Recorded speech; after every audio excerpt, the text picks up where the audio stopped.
Dr. Amos Wilson told us, we have a school system that is based upon the psychology of white children and white people. If we are trying to educate our children in that system, they are bound to fail. The very structure of the educational system itself is based upon a white model, and therefore it has a built-in failure mechanism for Black children, one way or the other. Dr. Bobby Wright told us, in their relationship with the Black race, whites are psychopaths, and their behavior represents an underlying biologically transmitted proclivity with roots deep in their evolutionary history. The psychopath is an individual who is constantly in conflict with other persons or groups.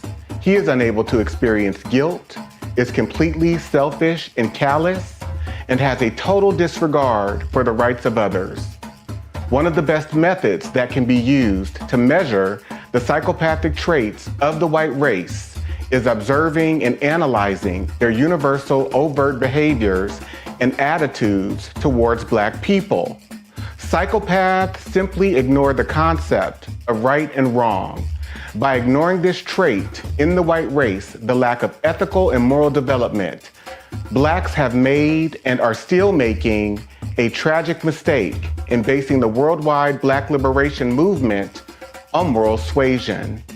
It is pathological for Black people to keep attempting to use moral suasion on a people who have no morality, where race is the variable.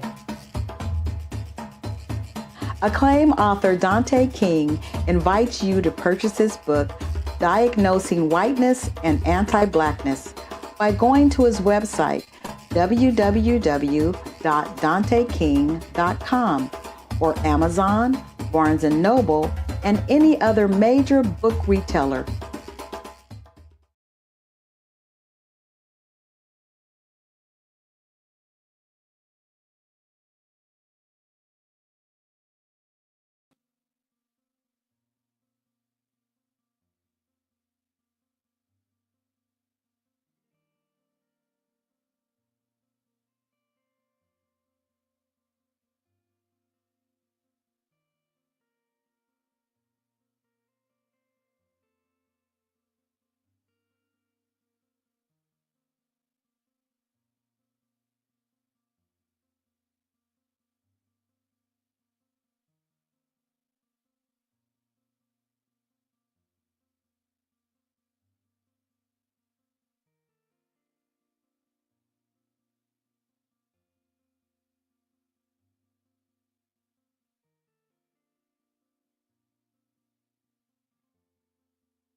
Toni Morrison told us that the people who practice racism are bereft, that there is something distorted about the psyche. It's a huge waste, and it's a corruption and a distortion. It's like a profound neuroses that nobody has examined for what it is.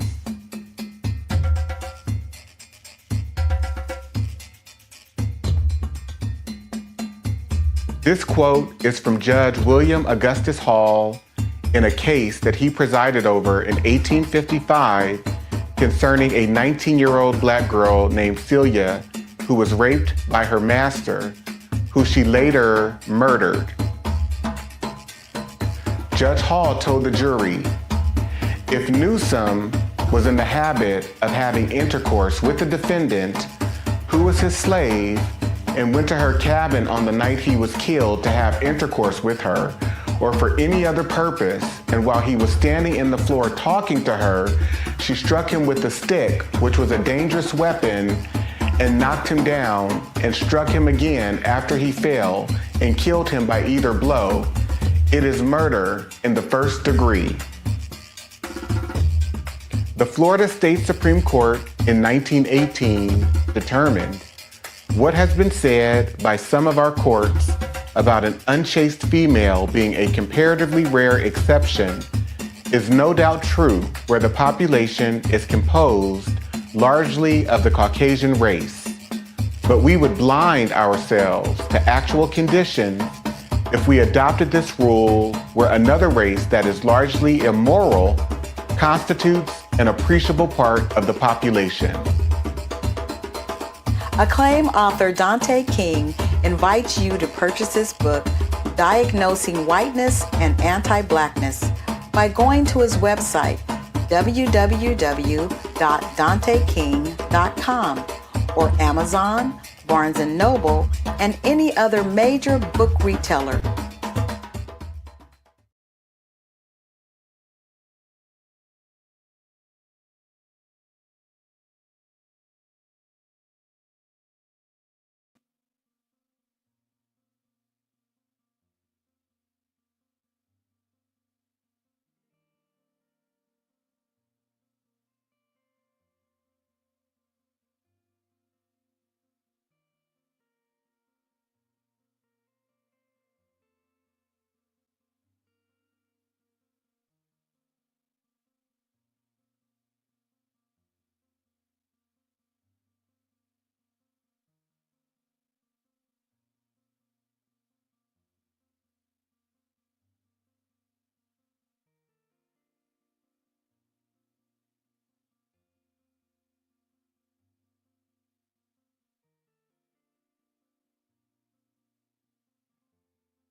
The 1969 Casual Killing Act established, whereas the only law in force for the punishment of refractory servants resisting their master, mistress, or overseer cannot be inflicted upon Negroes, nor the obstinacy of many of them be suppressed by other than violent means, be it enacted and declared by this grand assembly, if any slave resist his master or other by his master's order correcting him, and by the extremity of the correction should chance to die, that is death, shall not be accounted a felony, but the master or that other person appointed by the master to punish him be acquitted from molestation, since it cannot be presumed that premeditated malice, which alone makes murder a felony, should induce any man to destroy his own estate.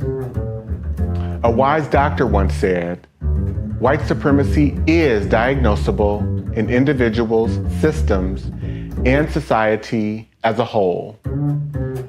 Any idea of someone who is fundamentally superior based on race, appearance, wealth, anything is delusional thinking.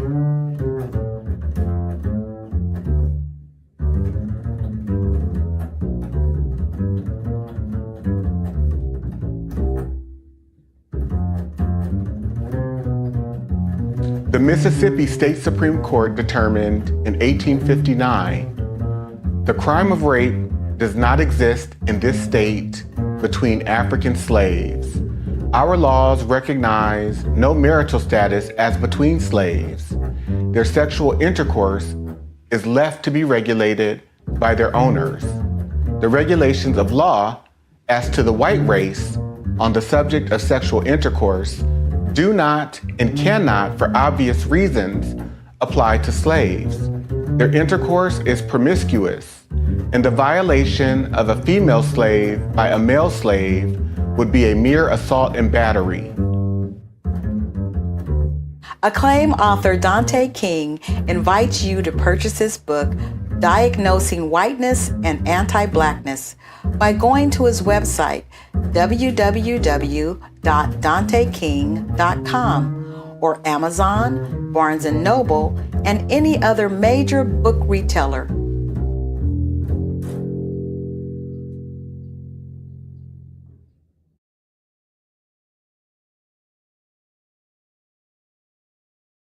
The book surprised you the most? A whole book. The whole book. Because I thought that I knew a lot until I read that book and realized I didn't know anything. There was a lot to learn and a lot to still be discovered. I'm still processing it. I can see things now that I didn't see before. And it's all because of the book. I love that. Jules? So much of the book really opened my eyes to things. The Casual Killing Act, the legality of rape. And then one of the other parts was the housing covenants and the covenants that were allowed. And growing up in the Bay Area, St. Francis Wood, for instance, is a highly coveted place to want to live or want to strive to, right? I was a child and I'd passed through St. Francis Woods, and it was something that you feel could have been attainable. And then as you read Dante's book, you realize it's attainable for white people. It's not attainable for me. It's not attainable for you. Not in the way that you think you would be able to attain certain places and spaces. You are written out of that legally. Right. And Alicia? What really stands out to me is the 1850 Fugitive Slave Act, which describes so much of how white people operate in terms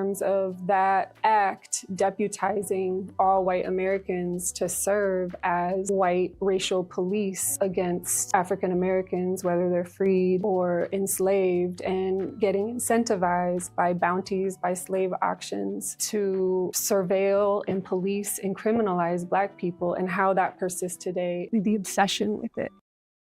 The author of the book, some time to speak directly to the audience. Tell them what you know they need to hear and the takeaway from these 10 episodes that wonderfully, thoughtfully, and lovingly unpack the chapters of your work. The last thing that I would like to leave all of you with is a call to action. Read the book, study the book with your friends and family. Take it one chapter at a time and highlight, read, reread the information contained in each of the chapters, as well as the reflection questions that are at the end of each chapter, because we have to understand we've normalized violence against African American people. We have lost all regard of our humanity towards African American people. This is a call to action to regain a sense of your own humanity in regards to how you come to knowing, understanding, making meaning about who you are in relationship to Black people, and how have you been tainted and corrupted by white rulership and white racial control. This is a lifetime journey for me. I know that I will be in recovery from white supremacy and anti-Blackness throughout my entire life. And so I'm calling us to be greater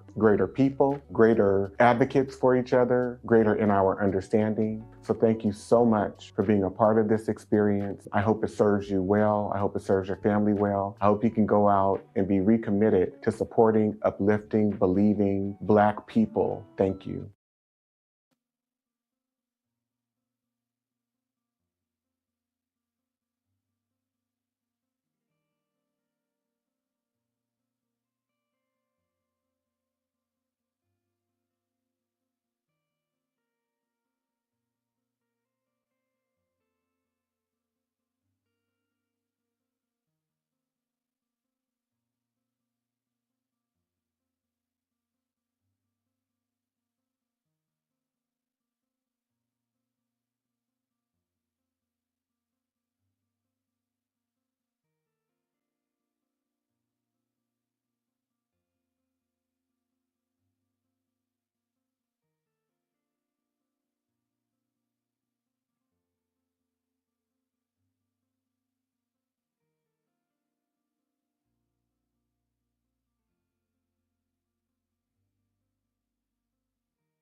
Free. We're not on plantations. We're not indentured servants. Well, that's We're not unfortunate. slaves. Yeah, I know. Yeah.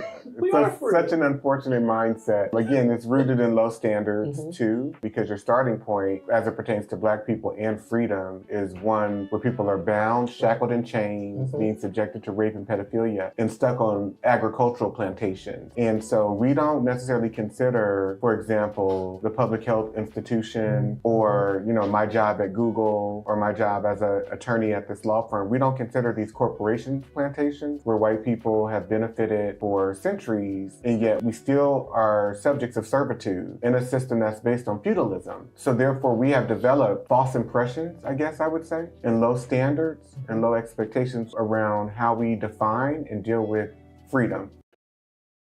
You to just really chime in from your perspective. How has this truly shifted your view of America? I appreciate Dante's definition of a racial terrorist, and that includes white people who are indifferent to the torture of Black people, and just thinking about how all white people are implicated, and thinking about the white mobs and the lynchings and the massacres of hundreds of innocent Black people, whether it's for voting rights or for organizing for farm action, whether it's for any crime that was arbitrarily made up by white people just to torture Black people, and how entire white communities showed up to lynchings, to massacres, as a social activity, as a religious activity, showing up in Sunday church clothes, children smiling at cameras while Black bodies hang from trees burning. I believe that white people have traded in our morality and humanity for white power.